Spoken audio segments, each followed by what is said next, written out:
tidak apa-apa. Tapi kau terlihat sedih. Kau habis menangis. Lututku terbentur kursi dapur dan rasanya sakit sekali. Tapi sekarang sudah sembuh. Ada masalah yang terjadi selama kepergianku, suster? Tidak, suster kepala. Semua anak datang tepat waktu dan sedang tidur nyenyak seperti malaikat kecil.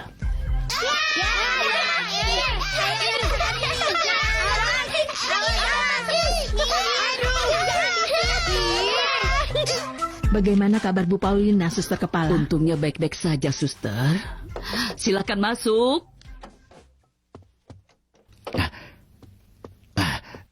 Permisi, suster kepala. Aku perlu bicara denganmu. Oh ya, tentu saja. Suster, tolong tinggalkan kami ya. Katakan padaku, Pascual. Iya, pengacara Aguirre menelponku. Dia yang mengurus urusan Nyonya Altagracia.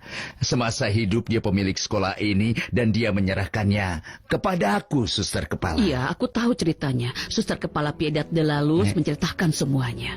Masalahnya adalah aku harus datang ke kantor notaris besok. Dan aku tidak tahu apa sebenarnya masalah ini. Apakah menurutmu Nyonya Altagracia Lemus Ribera mungkin berubah pikiran di saat-saat terakhir dan menyerahkan propertinya itu kepada orang lain? Aku rasa tidak, suster kepala. Altagracia selalu menepati janjinya. Walau temperamennya keras, dia wanita yang hebat. Saat kami masih muda, perasaan indah mengikat kami berdua. Apa yang terjadi pada temanmu itu sangat menyedihkan. Ibu tahu banyak tentang hidupku. Apa ibu bisa membantuku menyembuhkan Cabelita? Walaupun ibu tahu banyak hal, sayangnya ibu tidak tahu segalanya. Ibu sedang berpikir. Iya sayang. Ibu ingat ketika ibu masih kecil dan sedang berenang di kolam renang, ibu merasakan kram di kaki.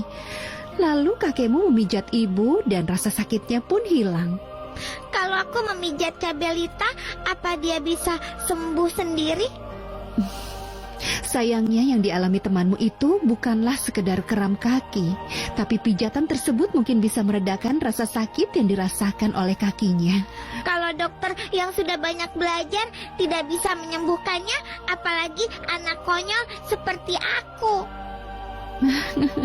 Kau bukan anak yang konyol dengan tanganmu yang indah ini, sayang. Berikan pijatan pada Cabelita dan cobalah. Tanganmu polos dan terkadang keajaiban terjadi di tempat yang polos. Aku harus keluar dari sini, Tuan Larios. Jangan putus asa, Achilles. Kau akan dipulangkan kalau dokter merasa itu tepat. Tapi putriku... Jangan khawatir soal Cabelita. Dia sangat bahagia di rumahku. Kau sangat murah hati, Tuan. Apa kata dokter? Apa ada harapan dia bisa sembuh? Aku akan jujur sepenuhnya. Rehabilitasinya akan memakan waktu yang lama. Dan tidak ada jaminan kakinya akan pulih. Sains adalah hal yang menakjubkan dan dunia ini penuh dengan dokter bijak yang akan merawat teman kecilmu atas permintaan dari ayahmu. Tapi tidak ada seorang pun di bumi yang memiliki kebijaksanaan sebanyak Tuhan kita. Kalau begitu, hanya Tuhan yang bisa menyembuhkan Cabelita. Iya, wajah malaikatku, tapi Tuhan harus memilih seseorang di bumi ini sebagai perwakilannya. Apa dia mungkin memilihku walau aku nakal dan menulis telur tanpa huruf R seperti dalam buku catatanku kemarin? Iya sayang, walau kau suka iseng dan menulis telur tanpa huruf R dan sapi tanpa huruf I. Itu untuk Cabelita agar kakinya bisa sembuh. Bagaimana? Apa kau seorang dokter super? Tidak, tapi aku akan memijat kakinya yang sakit. Memijat kakinya?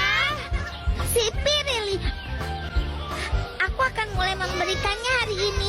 Dan lihat saja bagaimana Cabelita akan sembuh. Kau tidak punya akal. Kenapa, Frida? Kenapa? Karena untuk memberikan pijatan, kau harus belajar terlebih dahulu. Kakekku tidak pernah kuliah di universitas pijat. Tapi ketika ibuku mengalami kram saat berenang dan kakinya sakit, kakekku bisa menyembuhkannya. Hei, anak seperti kita ini yang memiliki orang tua kaya dan sangat berpengaruh harus memilih teman dengan sangat hati-hati. Kenapa harus berhati-hati?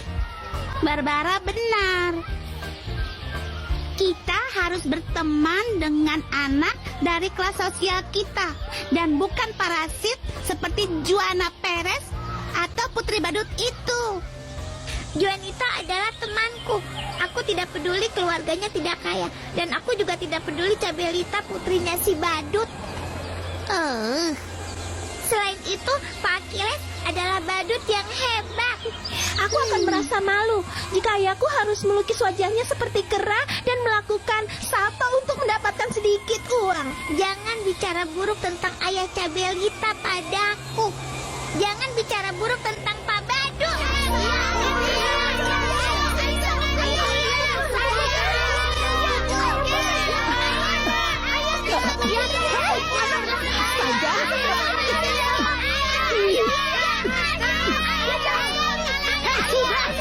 Apa kau yakin dengan apa yang kau katakan, Suster Liduvina? Tentu saja, Suster Kepala. Yang berkelahi adalah Dulce Maria dan Barbara, siswi Larios yang pertama kali menarik rambut temannya itu. Dulce Maria yang memulainya? Iya, Suster Kepala. Kalau begitu bawa dia kemari.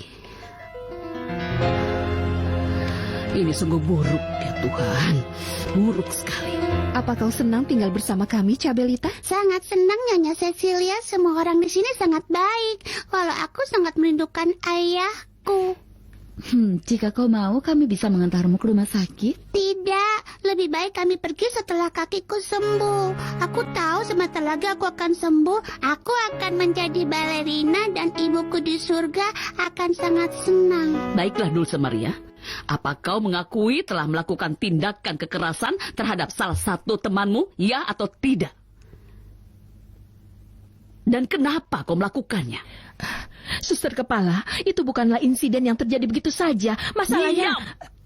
Aku sedang menginterogasi anak ini.